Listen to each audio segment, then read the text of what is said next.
Well, good morning. Today we look at Psalm 30, and it's worth noting that the psalm opens and closes on a note of thanksgiving. That would be a good habit to get into, to praise God and thank God for all that He's done in our life regularly. The emphasis is on praise to the Lord for rescuing David from a dangerous and difficult situation. That included sickness, being near death, God's anger, weeping, and emotional turmoil. Apparently this was a national crisis that David had helped to precipitate because he disobeyed the will of God. It came at a time when he was enjoying ease and security and was proud of himself and his kingdom. And yes, we're vulnerable when we're comfortable. And we as Australians today live in a level of financial comfort and ease. Well, David may have written this psalm when he dedicated Araunah's threshing floor, which became the site of the temple, after God stopped the great plague that he used to discipline David. Because David counted the people, which really was a census to build an army. You can read about it in 1 Chronicles chapter 21 and the whole of the chapter through to 22 verse 6. But the psalm says, "I will exalt you, O Lord, for you lifted me out of the depths and did not let my enemies gloat over me. O Lord my God, I called to you for help and you healed me. O Lord, you brought me up from the grave, you spared me from going down into the pit. Sing to the Lord, you saints of his, praise his holy name, for his anger lasts only a moment, but his favour lasts a lifetime. Weeping may remain for a night, but rejoicing comes in the morning.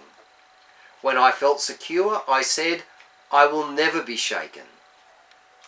Security had made David feel invincible, and although he knew that his riches and power had come from God, they'd gone to his head, making him proud. Wealth, power and fame can be intoxicating, making us feel self-reliant, self-secure and independent from God. But this false security can be easily shattered. Don't be trapped by the false security of prosperity.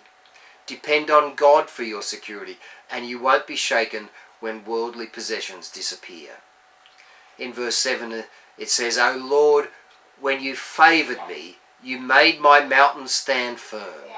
But when you hid your face, I was dismayed." We can understand that. When God hides his face from us, it's a terrifying situation. But David continues, "To you, O Lord, I called. To the Lord I cried for mercy. What gain is there in my destruction, in my going down into the pit? Will the dust praise you? Will it proclaim your faithfulness? Hear, O Lord, and be merciful to me, O Lord, be my help. You turned my wailing into dancing. You removed my sackcloth and clothed me with joy, that my heart may sing to you and not be silent. O Lord my God, I give you thanks forever." 7 times in this psalm, David wrote, "you," ... And he described God's action in helping or rescuing him. The Lord's strong and gracious hand was working on his behalf. Even God's chastening, his discipline of David, was an expression of his love. And once David knew he was forgiven and accepted, he moved from this funeral image to a feast. He took off the sackcloth of sadness and put on the garments of joy and gladness. How great that we too can put aside the sadness and the sackcloth of regret and remorse and move towards joy and gladness for all that Jesus has done for us. Bye for now.